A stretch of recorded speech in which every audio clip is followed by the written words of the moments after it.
is now open. I would invite those who would like to engage the speakers to raise their name tags horizontally so I have a chance of reading them. I will take down as many names as I can and then call on as many as I can as well, and do so in a group so that points can be collected. Keep your name cards up as Josh Rogan asks the first question.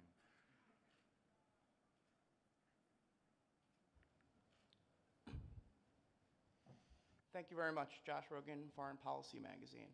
My question is for Secretary Burns. As you know, a key contradiction seen in U.S.-Syria policy has been that the U.S. continues to call for a political solution to be negotiated between the regime and the opposition while actively supporting one side of the conflict. Of course, this is a contradiction in Russian policy as well in a different way. My question is, when the U.S. officially recognizes the National Coalition for Syrian Revolutionary Opposition Forces as the legitimate representative of the Syrian people, as Secretary General Sabah said will happen in Marrakesh next week, will that mean the end of the American push for the regime and the opposition to negotiate a transition? Neither the regime nor the opposition seems willing to do that anyway. And my question for Senator McCain is, what did you think of the fact that the Crown Prince thanked the Queen of England profusely last night for his help during the internal strife in Bahrain, but failed to mention the USA even once? Thank you. Well, as they consider their replies, let me collect some more questions. Abdullah from the United Arab Emirates. Thank you, John. We keep hearing from Washington, and we have just heard from the panelists that America is not leaving the Middle East. The fact that you keep saying that is an indication, in fact, that America is leaving the Middle East. The reality tells that America is no longer as involved and acting as a leader in Middle East issues. Syria is a test in case that America cannot put a global coalition to support the Syrians who are slaughtered by the day. So just to say that you are not leaving the Middle East seems not convincing. The impression, as Senator McCain have said, is that America is no longer in the driver's seat, not only here, but nearly everywhere. You are so inward looking at this moment. You are so busy with your fiscal cliff stuff that we really do not know what the hell is going on in Washington. So I think America needs to do much more than come across in Manama dialogue to say we are not leaving the Middle East, because in reality you are. Thank you. And your neighbor, Ms. Al-Klebi, yes, please. Yeah, this is Ibtisam Al-Kitbi from UAE. My question, how can we trust United States? I mean, moving from regime to another, following your interests, and this is changeable interest. Looking to Egypt now, you talk about you are standing besides people interest, people rights. What if this rights or the people's interest against your interest? You will stand beside whom? Taking in consideration what's going in Egypt. If you are standing beside Morsi, and Morsi, what he is doing is harming his people, are you going to still standing beside Morsi or not? Mr. Al-Dosari. Thank you, sir. I think the people of the Middle East are perplexed by the non-laser guided US policy. During W.B. Bush era, he appointed a representative or an envoy to the Middle East to polish or to improve the U.S. policy or U.S. image in the Middle East. I think that image, as we heard, has got worse, ranging from Afghanistan to Iraq to so-called, or I say it, chaotic Arab Spring, Iran. Well, speaking about Iran also, I mean, my question is that first we need to know what is the U.S. strategy, long-term strategy in the area, given the fact that also they say the U.S. now will focus more on Asia. So this is one question. Second one about Iran. Quick one. Iran, negotiations been going on for over 10 years regarding the nuclear file. Why taking that so long? And with those exceptions recently that reached this sanctions, 25 countries has been waived from sanctions, and yesterday 9 has been extended the exceptions. Where are we heading from Iran? Are we encouraging the Iranians, to do more havoc in the area? And, giving the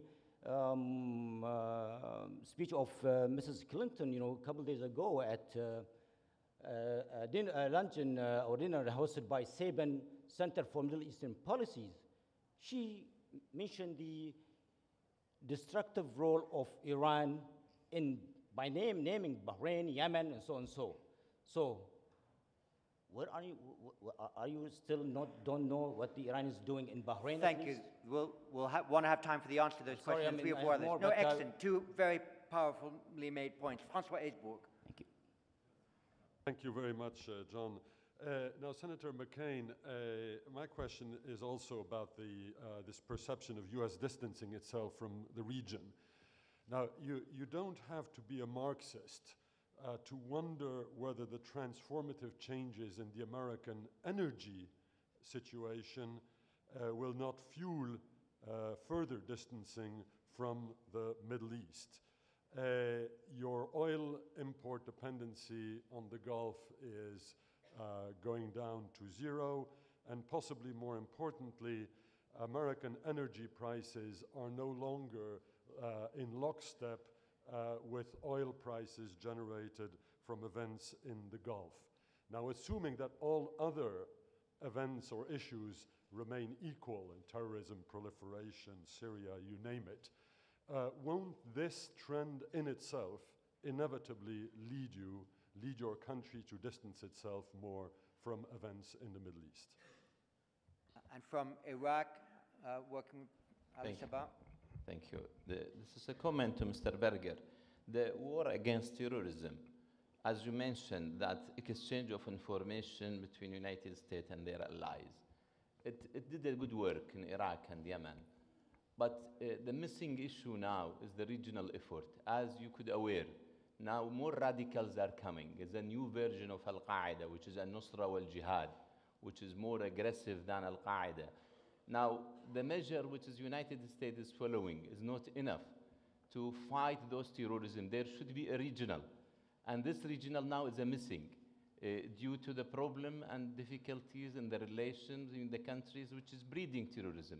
Like Iraq, before you had Iraq and its neighbor, it was a good conferences being done in order to fight the terrorism and to contend the difficulties and the problem inside Iraq, not to allow it to spell out outside Iraq. Now, such effort is much needed as each and every country in the Middle East is facing this problem, including the Gulf state. Thank you.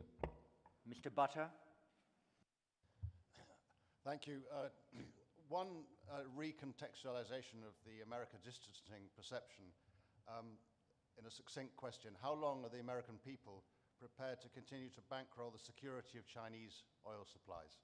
And if I may briefly, on the question of serious negotiations with Iran that Secretary Burns brought up, is it realistic to ask Iran, in effect, to incriminate itself at the start of any kind of negotiating process by owning up to its past military activities at a time when, as far as I understand it, the US position is that Iran is not actively engaged in military application of its nuclear program? Ansari Moheshi, and then we'll come back to the panel. Nazanin Ansari, Iranian journalist. Just last week, Nasrin Sotoudeh ended her hunger strike in prison after 49 days. She's a human rights lawyer. And Sattar Beheshti, a blogger, died in custody under torture.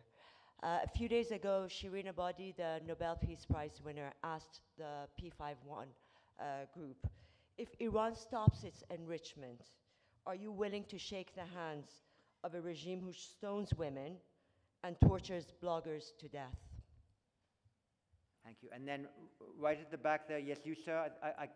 Yeah, you were waving before. Yes, absolutely. Now I can see your name called. Please go ahead. Yes. Thank you. My name is Nasser Belushi. I am the ambassador of Bahrain in Paris. My question is that, do you reckon that the post-revolutionary results which came out from the ballots in Tunisia and Egypt are to the US administration expectation? Don't you think that the history is repeating itself as Khomeini, with the help of the West, stole the revolution from the Iranians and installed a religious dictatorship? My second question, what you will do to create a Palestinian state alongside with the Israeli state, which has been declared by all Arab countries? Is there a roadmap for that? Thank you, sir. I'm going to squeeze in one more from Ms. Leboff there, please. Yes, I think that's, yes. And then we go back. Thank you very much. This question is for Ambassador Burns and John McCain. It does look as if now that we've talked about the perception that the United States is retreating in the area, other states such as Qatar are taking a much greater role in trying to mediate some of the problems in the region. Turkey is taking a greater role, not only in the issue in Syria, but in Iran. How does the United States perceive this? Is this part of, there's been a lot of talk about the United States, quote unquote, leading from behind. Is it time for the region to take on a greater role in trying to solve the problems in its neighborhood? Or does the United States still have the indispensable role as a problem solver and mediator in the region? Thank you.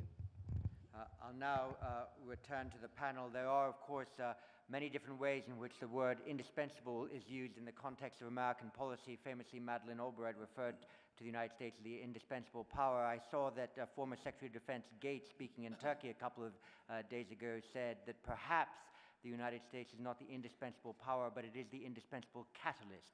So that is perhaps also a phrase to turn in one's mind as one considers these complex questions. Secretary Burns.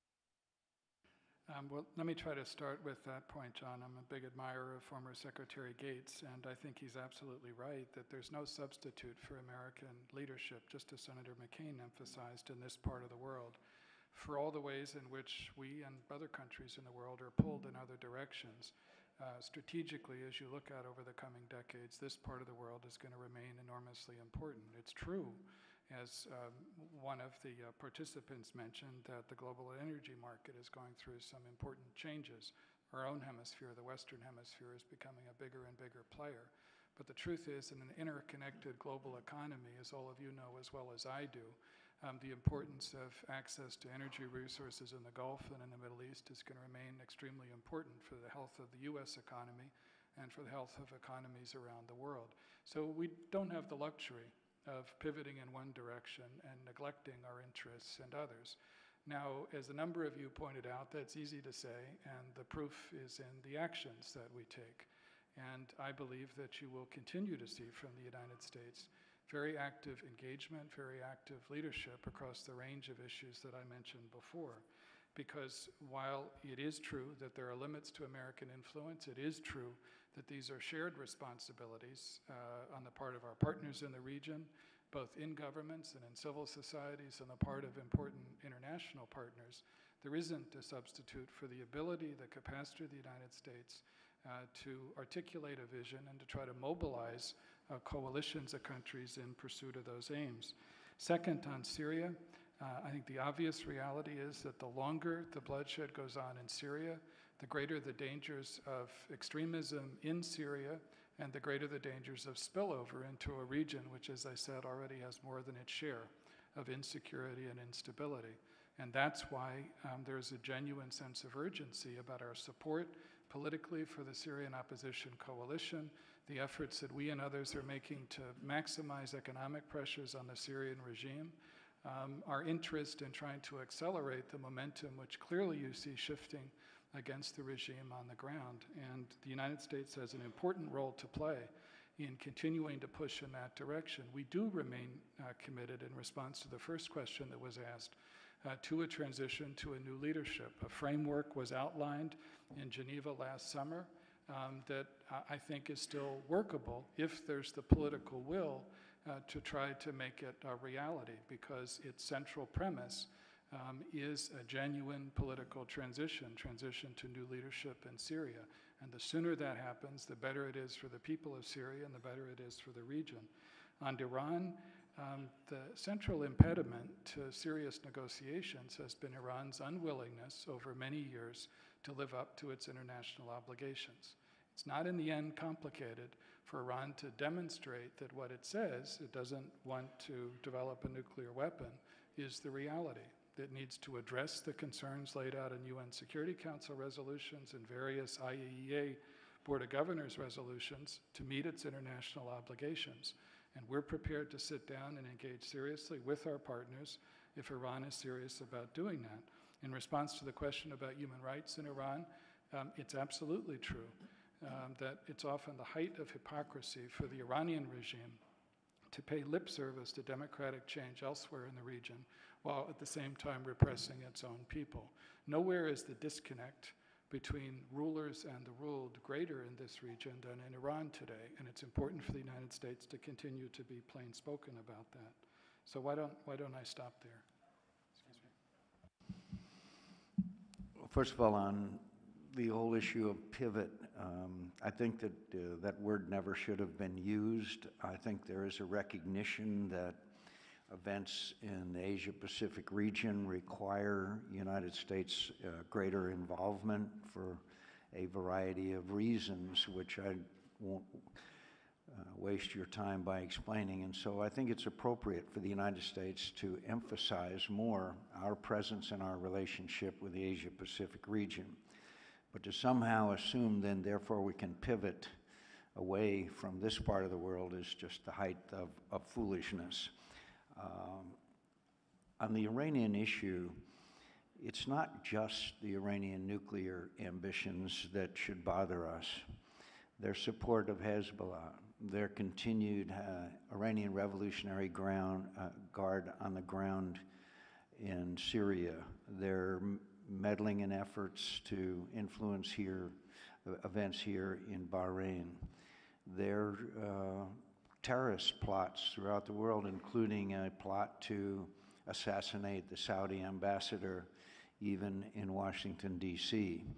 So when you look at the Iranian activities, I think it's important not to just view them through the prism of their most dangerous activities, but look at the other very unhelpful role, in fact, very dangerous role that they are playing throughout the Middle East and even the world.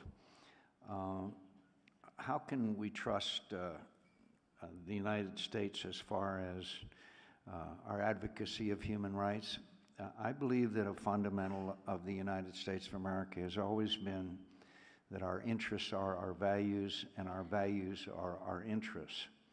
And when we stray from that principle, we usually end up with an unhappy result.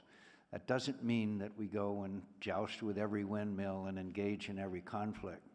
But when we abandon our advocacy for our values, then we are not going to be successful in the long run. I believe that in Syria, everything that those in our country and in our Congress argued against United States involvement, the things they said would happen have happened because we didn't intervene. And now we see a situation bordering on a crisis of incredible proportions if Bashar al-Assad decides to launch aircraft with the weapons of mass destruction on board, which he has already assembled according to published intelligence reports. So, and the fact that this conflict has gone on so long, we have seen a steady increase of jihadist and al-Qaeda influences, which are obviously, at least in our view, not in the interest of a democratic and free Syria.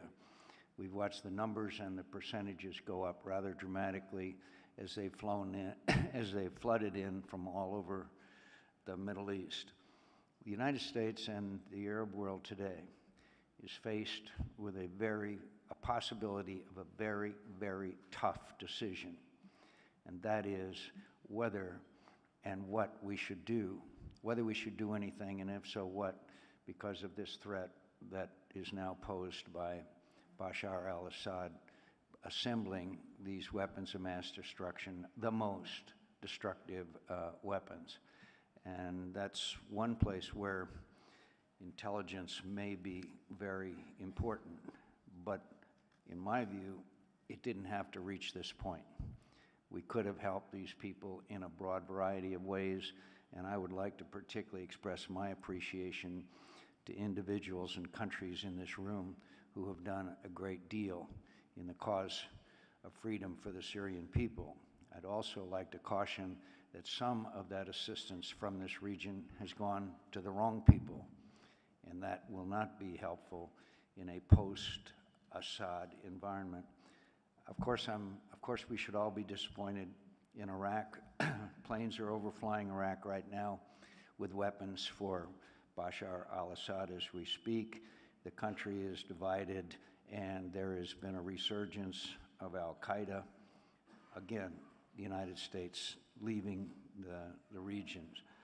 On the issue of the Israeli-Palestinian issue, I think all of us appreciate how vital that issue is and the importance of its resolution. Until that issue is resolved, there can never be a real peace in the Middle East. And this president has just been reelected by the American people and given a mandate to lead. I think it's pretty clear that most experts agree that the Prime Minister of Israel will return with a majority in his parliament. And there is no better time and more important time than now to start a high-level, serious negotiations on the Israeli-Palestinian issue. I don't know how busy Henry Kissinger is these days, but we need someone, and I don't know how busy President Clinton is these days, but we need someone to conduct these negotiations between the parties that has the respect, and not only that, the influence in world opinion to bring about a successful conclusion of probably the most difficult challenge, or certainly one of the most difficult challenges we face in the Middle East. Well, first, I think not to repeat what has been said, but I think we have to for emphasis. It seems there is anxiety that we will pivot to Asia and walk away from where we are. That is not the case. First thing, there's too much history and relationship between our governments, but it's also how we provide the help that we need to provide these countries. We don't always have to provide the military help. There are other ways to provide help. Senator McCain talked about how Congress is getting concerned about giving money when we don't know where the money is going to go. So it's important that we continue to stay in the region. We will stay in the region, but it's how that we attempt to do it. From an intelligence point of view, I think that is one of the best assets that we can help the United States to all of our different countries. And work with you, you work with us, because intelligence comes from your countries. There's human intelligence. There's signals intelligence that comes getting information that we need to know. So I think that's important.